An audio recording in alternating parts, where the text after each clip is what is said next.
Hi, my friend, and welcome to the Good Girl Syndrome show. If you do not know me, my name is Julie Vander Meulen or Julie Vander Meulen, depending on where you are in the world and how you're used to pronouncing my name. Today, we have a very exciting episode on the Good Girl Syndrome show. We have Iris, who asked me a question around negative influences in her life, right? And how to manage them, which I think a lot of us good girls or recovering good girls it's something that all of us, I would say, or at least most of us have to face at some point. And so we're going to unpack all of that. So if you're interested, stick around. I think it's going to be a really, really interesting episode. If you're new here, please take a moment to subscribe, right? So that you don't miss any further episodes in the future. And of course, as always, if you love these episodes, please don't forget to put a little thumbs up, comment if you have something to say. And if you have a question for yourself, like Iris, right, who's the person that I will be coaching or mentoring in this session, if you have a question for me, go find in the description box. There's a Google form link where you can send me your questions, your issues, your stories, whatever it is that you want to talk to me about, and I will create an episode for it and create a newsletter for it in the coming weeks. So, with that said, let's start. So, Iris, thank you so much for your beautiful text that you sent me. I kept quite a chunk of what you wrote because it was so interesting. So, here we go. Let me just first read what Iris said. So, that's Iris speaking now. I'm surrounded by people who are very critical of themselves, of others, of the world. They complain a lot, they see problems everywhere, and they often question my choices. I don't think they mean to hurt me, but I notice that after spending time with them, I feel smaller, more doubtful, and heavier. At the same time, I feel drawn to them. I want to help, to uplift, to be the positive one. And here's her question. How do I know if this environment is affecting me? And how do I stop absorbing it without becoming cold or selfish? What a super interesting, problematic, but also I love the way that you framed the question. It's a very good girl type of framing of the question. I'll tell you why in a few minutes when we get to that. So let's unpack it step by step, right? As we usually do. So let's begin with the very beginning spot. So I'm surrounded by people who are very critical. I'm not surprised. I'll tell you why in a minute. Critical of themselves, of others, and of the world, right? So, Iris, I want to start by saying you're not alone in this. I have certainly, I think it's very new. It's probably a year and maybe even a few months that I have, I would say, no negative influence in my life anymore. Not on a regular basis, right? I can still have people from my past who can come back for a momentary thing, but none of these people. So either the people who used to be negative have had to change, by being in contact with me because I have new boundaries and new rules for how they have to act with me, or I've let go of people, right? Because I realized that however much I loved them, and I still do, I still love them very, very dearly, having them in my life was really hurting me, right? And so I'm telling you this because I think, one of the examples of a good girl, or I hope a recovering good girl.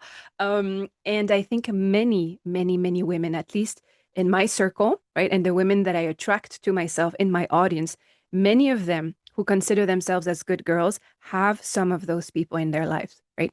And so, of course, there's negative people in general, right? That's the nature of things. Sometimes we can be negative as well, right? But I think good girls have a tendency to attract darkness. So there's two aspects of that. I would say that one is we attract darkness, right? And also we are attracted to darkness, right? So let me unpack that. The first thing, if like we are attracted to darkness, right? Um, Iris, see if this is true in your own life. I find that the good girls that I tend to talk to, and myself included, um, it's not by nature, but let's just, because I don't, for lack of a better expression, by nature, um, we are attracted to people who are hurt, right? To the wounded birds of the world, right? We want to help, we want to nurture, we want to do all these things. We want to love the people that the world does not love, right? And so what happens there is there's a lot of kindness, right? In many of us, there's a lot of compassion, a lot of selflessness, a lot of generosity, all values that I hold dear, right? To this day, I still hold them dear. However, I find that where good girls get things wrong is we don't realize that the reason why we do that is because it comes from our own wound. So our wound there would be a version of we have not been loved unconditionally when we were little, right? There is something in our environment that made us feel like either it is true that we were not loved unconditionally, there was a lot of conditions for us to earn love, right? Hence why many good girls are high achievers, right? Because they, or perfectionists and stuff like that. Because if they got things right, then they got, praise and validation and what they considered to be love, right? They were achieving many things. And so therefore they received admiration, right? Which they equal to love, like all these types of patterns. And what that creates, what these types of patterns create, is a tendency to want to repair. So to give to others what we have not received, which is admirable in itself. The only issue is there's a confusion there. We tend to confuse be with do, right? Who we are with what we do, hence why we achieve, right? Because then we think that this is what makes us lovable when we just are lovable just because we exist, right? Um, and we confuse giving unconditional love to someone, right, or to ourselves, and um, saying to someone that something doesn't work. So, for example, if I get back to my own life and my own past, it was very, very difficult for me to give any form of negative feedback. So if I saw something, for example, in one of my friends, right, a pattern, I'm thinking of someone specifically, um, that friend of mine was not generous at all, right? She was quite selfish in many ways. However, I never said that to her. And when she questioned it or someone gave her that feedback, I would always minimize it. I would say, no, that's not true. Because, that one time you did this, or I have the impression that you tend to be more like that. Like I would create situations that inside of me knew they weren't true, but I was trying to love on her unconditionally. I thought that that was loving her unconditionally, was finding all the ways that she was fantastic and only looking at that instead of telling her, well, you're fantastic in this and this and this way, and this is real, right? But it is true that in the bigger scope of things, sometimes you give me the impression that like you would always prioritize yourself or often prioritize yourself over me. And like if it came to things, um, I have the impression that I tend to give much more than you tend to give to me, right? So, you know, I don't know how you want to say it, but I could say that. And so I could say this in a very gentle way, which is I said it in a very gentle way. I can also say in a harsher way, right? Say, well, yeah, sometimes you are selfish, right? I can just be very direct and say that to this person. And it doesn't mean that I don't love her. I can say, but I love you anyway, like we've been friends for 10 years. It doesn't change the fact that I love you, right? I'm still here. But yeah, you're not the most generous type, right? And so there's a confusion often in good girls that, you know, if we don't love everything about someone, it means we don't love them unconditionally, right? And also, if we say something that we consider harsh or we consider not nice to someone, that then we're not loving on them, right? When we could be loving on someone by telling them the truth about our truth, right? Perhaps it's not the real truth, but our truth about the situation, right? It doesn't change that on how we love others. But also, my friend can be worthy of love even though she has some flaws, right? Just like I'm lovable even though I have, I don't know how many flaws, right? And so going back to the darkness thing, so that means that then as a pattern, as a tendency, good girls have a tendency to go towards people who have a lot of darkness in them because they have been badly loved, right? Badly loved. And that is a truth, right? But therefore, we compensate and we don't tell these badly loved people what behaviors they could have right now, which are hurting us, right? We don't say that because we want to overprotect them, right? So we create an illusion of who they are, right? And we enable some of the destructive behaviors that they have. We allow them to live with them because we want to protect them, right? And as a result, what that means is that someone who is, darker, a darker type of person, because they've lived a difficult life, right? Not because there's something wrong with them, but because they've had a harder experience of life, at least at some point, and it's still in them, they're attracted to us. They're attracted to us because we give them everything they have never received, right? And so what they do is that then for once in their life, there's this one person who really sees them and adores them and only sees good things about them and so on and so forth, right? And so they're also attracted to us. So it makes perfect sense that those would be people that you're attracted to and that you're surrounded by, Iris. Okay, so let's continue with the next step. So these people, these negative people, they complain a lot, they see problems everywhere, and they often question my choices, right?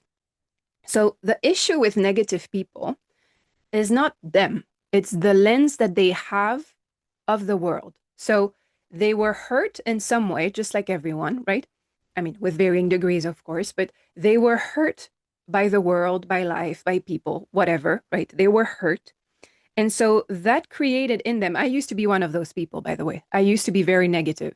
Um, so you can create a very negative perception of life based on that because you think you will always get hurt. You think people are inherently bad. You think that if you fall in love, your heart will be crushed. You think that what's the point of trying if you're always going to fail? Like you start to create these types of stories, like interpretations of your experience, especially of your negative experiences. And then what happens is that then these people or us, if we are in a negative lens, we've created a whole world of that. Like we created a whole frame of seeing life and the world and other people that is very negative, right? It's been imprinted with all the negative experiences that we've ever had, and that through our life, right, we've received, like we've stacked evidence towards that story, that negative story of life. What that means is then that someone who's been hurt and is like keeping all these negative experiences and is not integrating all the positive experiences of life, right? Um, they perpetuate that type of lens, right? And so they don't do it to like impact us in a negative way, but they really believe in their own story. They believe that like what they've perceived of life is how life really is. So for example, someone, a friend, right, who's really, really well-intentioned, but a negative person because of the hurt that they've experienced, they would want to protect me, their friend, right?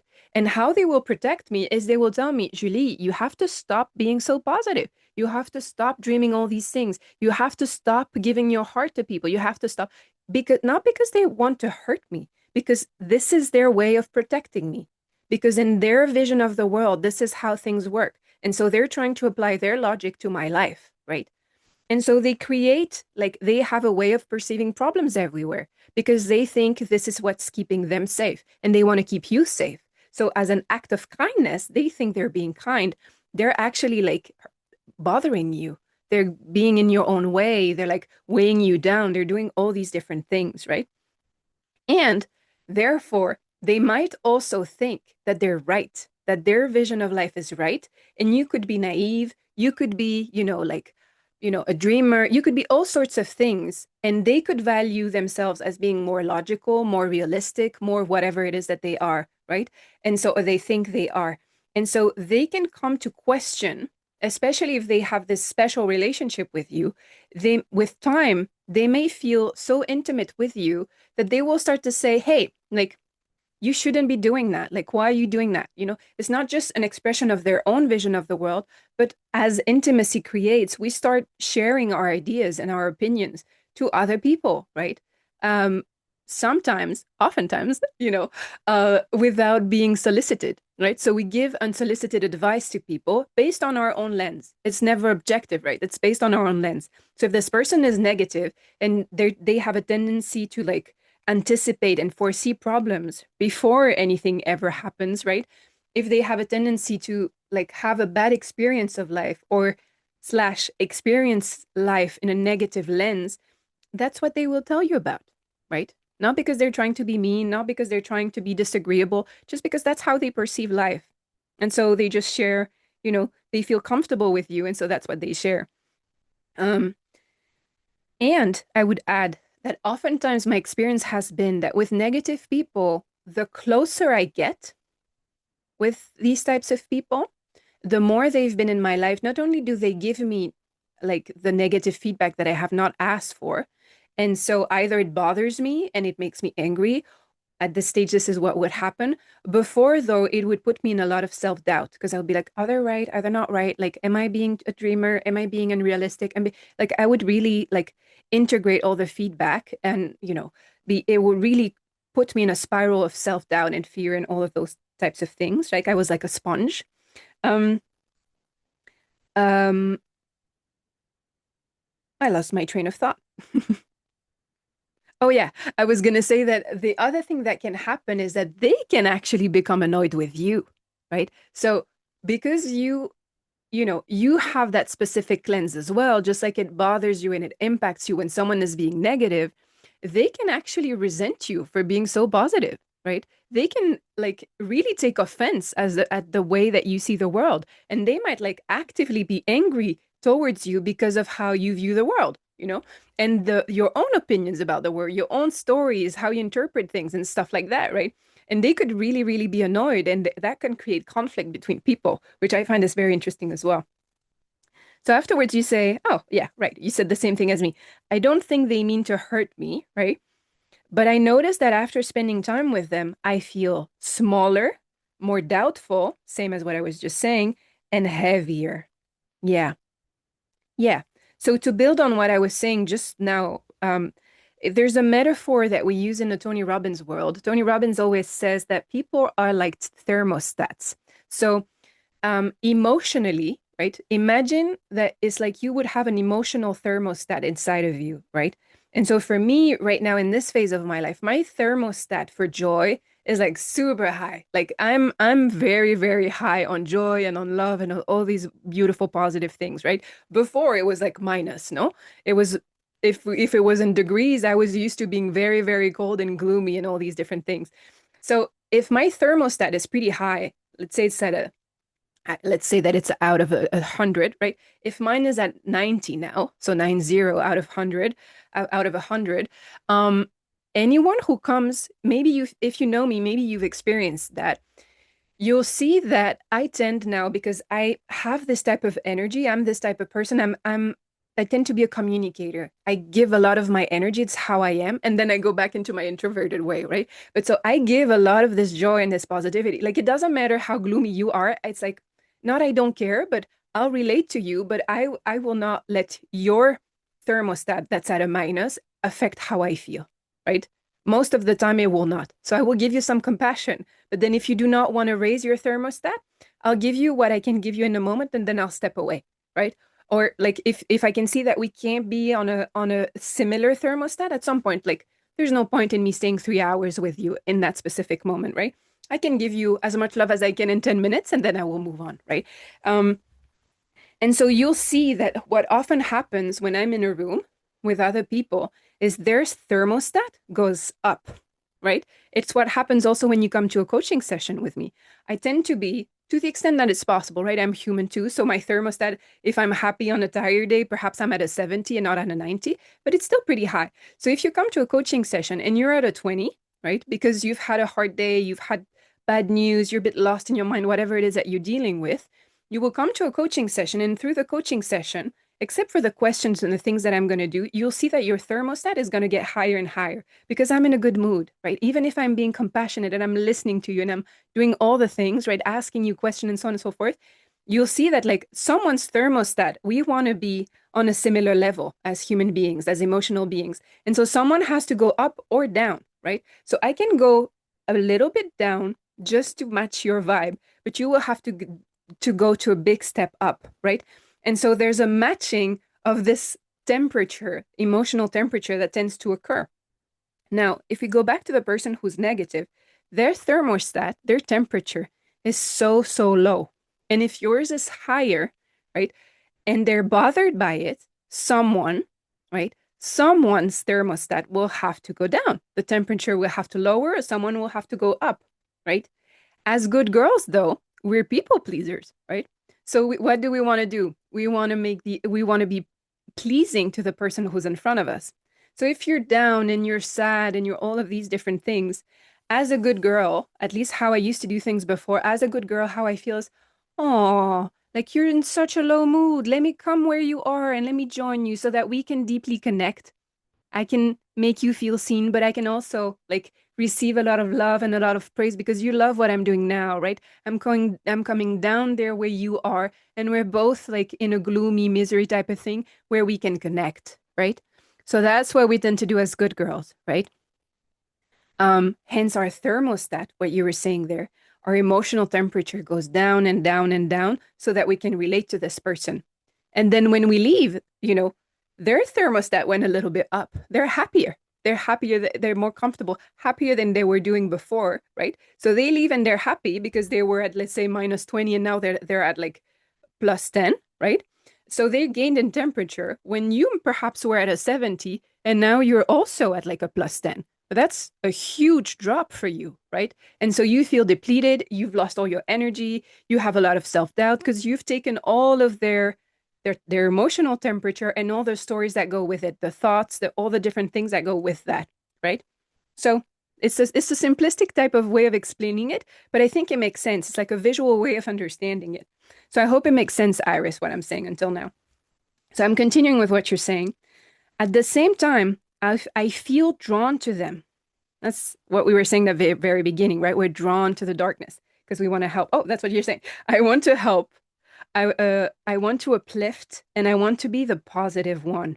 So we go back. I'm not going to go deeper in that because I already said it, but basically we go back to the good girl savior complex, right? The type of like the hero complex, the savior complex, where we don't want to abandon others. We want to rescue others. We want to save them. We want to make them feel loved unconditionally, right?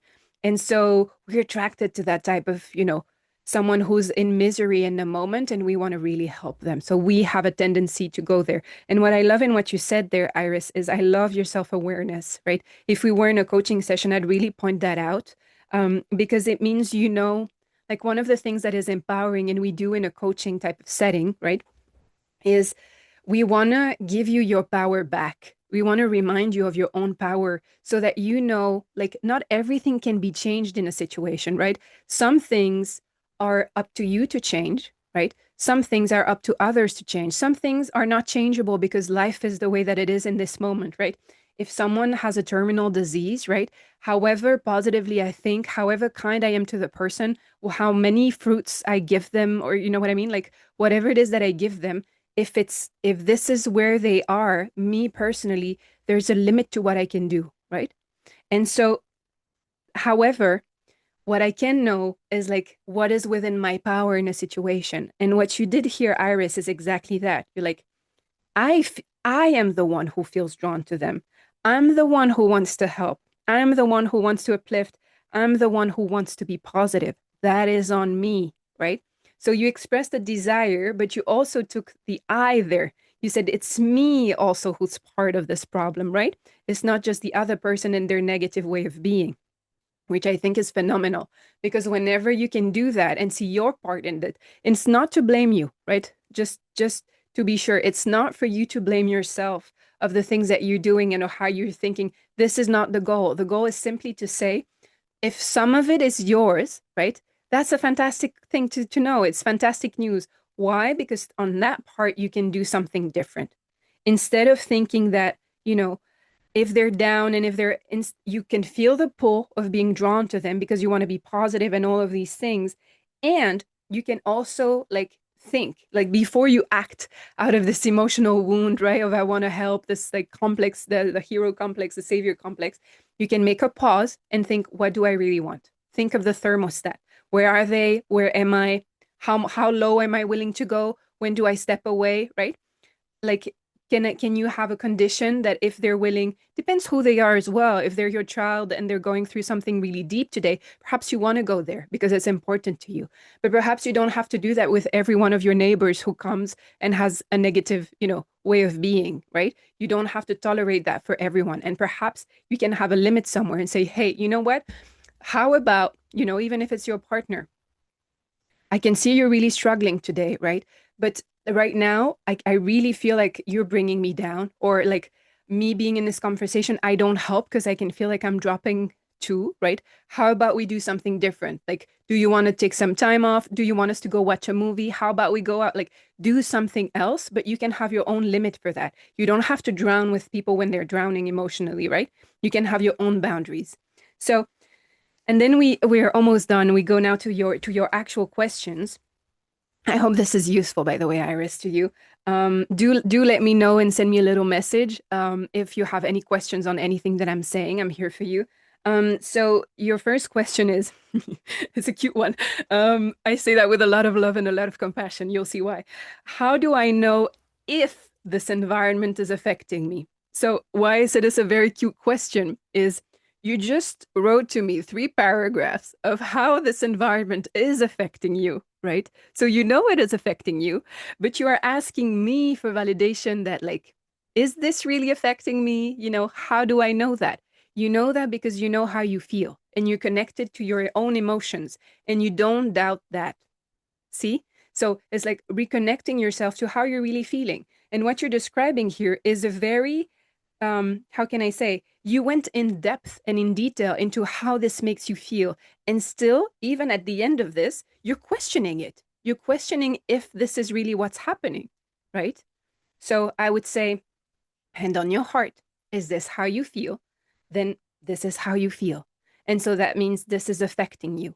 And that means if you took the time to write me this question and explain me your situation, it's legitimate. You know what I mean? Not because you wrote it to me, but it means it was so important to you that you did the uncomfortable thing, which is reach out to someone else, tell them your story, and have me be talking on this YouTube show that someone else is going to watch, right? Um, and so you went to all this trouble, and I'm grateful for it, right? Um, but you like it's not if you were my friend, I'd say you can't be delegitimizing. I don't know if you say this in English, but like you are legitimate. You can't come afterwards and say, "Is this really how I feel? Is this legitimate for me to feel this way?" No, it is. You don't need me to say that it is. I'll do it, and it is. It is legitimate. I'll do it for you. But I think this is part of the issue here, Iris. Is like you are the one feeling all of these things and you don't have to doubt it.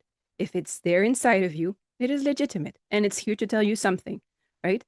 Um, so it is affecting you.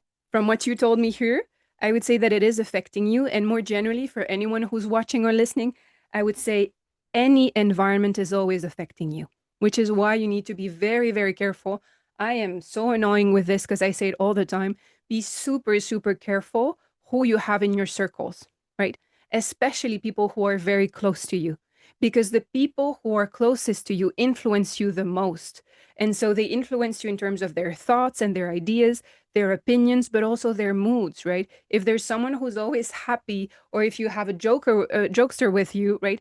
They will make you laugh, right? They will make you laugh. Sometimes it might be inappropriate, sometimes they may be annoying, but 90% of the time they will uplift your mood. So it's pretty cool to have someone like that.